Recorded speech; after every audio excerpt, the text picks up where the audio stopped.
అదే RTV app వార్తల్ని క్షణాల్లో చదివే అవకాశం ఉంటుంది. ఒక న్యూస్ పేపర్, ఒక టెలివిజన్ ఛానల్ మీ చేతుల్లో ఎప్పుడూ ఉంటాయి.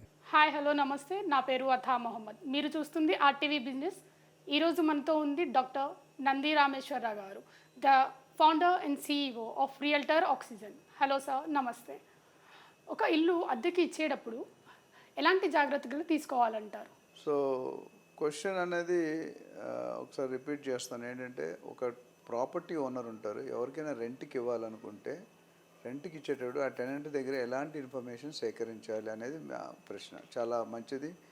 ముఖ్యంగా ఫస్ట్ మీరు అడగాల్సిన ఒక 10 క్వశ్చన్లు చెప్తాను. చాలా ఉన్నాయి, ఇంపార్టెంట్ ఒక 8 నుండి 10 క్వశ్చన్లు చెప్తాను.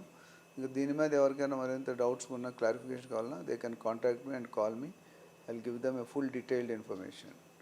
సో ఒక ప్రాపర్టీ రెంట్కి ఇచ్చేటప్పుడు టెనెంట్ వచ్చినప్పుడు ఫస్ట్ ఆయన అడగాల్సింది, మీరు ఇల్లు పాత ఇల్లు ఉంది కదా, ఎందుకు మారుతున్నారు? అది ఫస్ట్ అడగాలి. ఆయన అడిగే ఆన్సర్, ఆయన చెప్పే ఆన్సర్ బట్టి మీరు డెసిషన్ మేకింగ్ యూస్ఫుల్ అవుతుంది. కొంతమంది ఏమంటారంటే, మా ఓనర్ ఎరగొట్టేస్తున్నాడు ఇల్లు, నేను ఖాళీ చేయమన్నారు. ఓకే. ఇంకొకరు ఏమనుకుంటారంటే, మీకు అవన్నీ రీజన్స్ ఎందుకండి, నాకు ఇల్లు కావాలి, మీకు రెంట్ కావాలా అంటాడు. ఇంకొకరు. సో రకరకాల any question can be answered in different ways. ఈ సందర్భంలో ఈయన ఏం చెప్పారంటే, నేను లాస్ట్ 3 years నుండి అక్కడ ఉన్నానండి, నా ఆఫీస్ ట్రాన్స్ఫర్ అయింది కాబట్టి నేను షిఫ్ట్ అవుతున్నాను అంటాడు. ఓకే. సో అది అయిపోయిన తర్వాత, అంతకుముందు ఏ ఇంట్లో ఉన్నారు మీరు? అంతకుముందు ఒక 5 years ఇంకో ఇంట్లో ఉన్నాను, లేదా 1 year ఉన్నాను.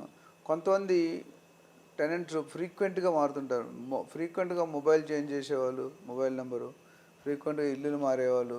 ఇవి కొద్దిగా ఆలోచించి మనం డెసిషన్ తీసుకోవడం ఉత్తమం. అది తప్పు ఉంటారా రైట్ ఉంటారని చెప్పను, బట్ జనరల్లీ బై ఎక్స్పీరియన్స్ జనరల్గా ఇల్లు కొన్ని ఐటమ్స్ కానీ కొన్ని యాక్టివిటీస్ కానీ మనం మాత్రం బార్బర్ షాప్ ఉంటే రెగ్యులర్గా, ధోబీ షాప్ ఉంటే అక్కడికే వెళ్తాం. ఓకే.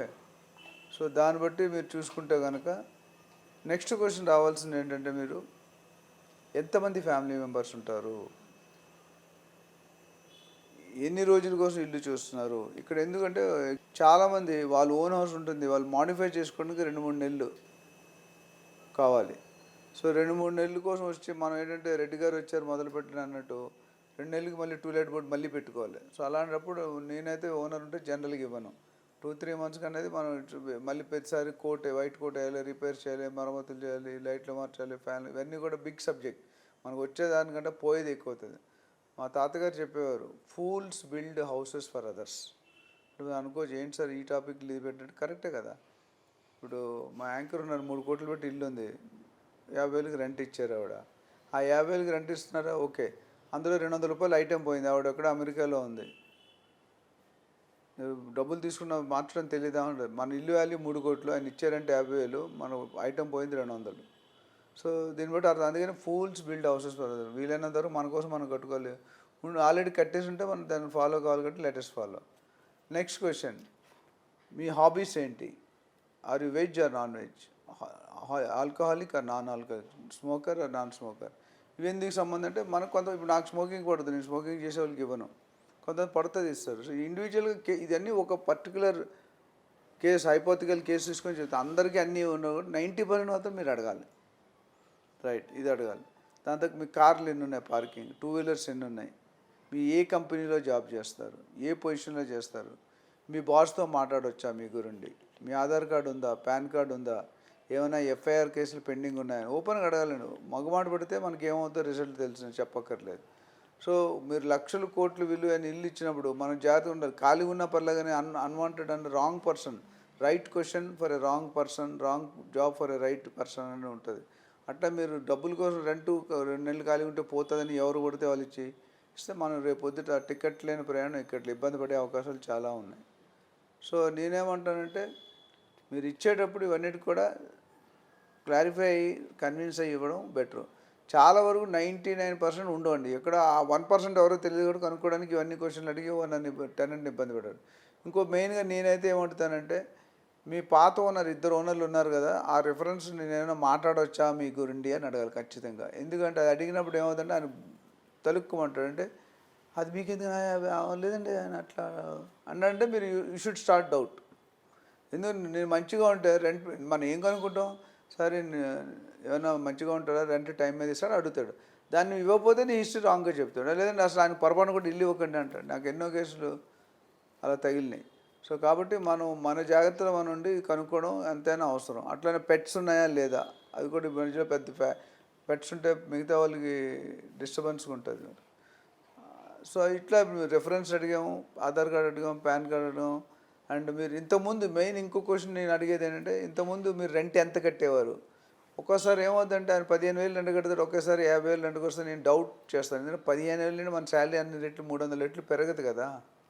సో అది ఒక 5, 10, 20% ఓకే, పెళ్ళి అవుతుంది లేకపోతే అమ్మా నాన్న వస్తున్నారు అనేది ఒక రూమ్ కావాలి. ఇంతకుముందు 2 బెడ్రూమ్ 2 బెడ్రూమ్ కూడా వచ్చి ఒకేసారి 5 బెడ్రూమ్ తీసుకుంటే you should know what is the reality.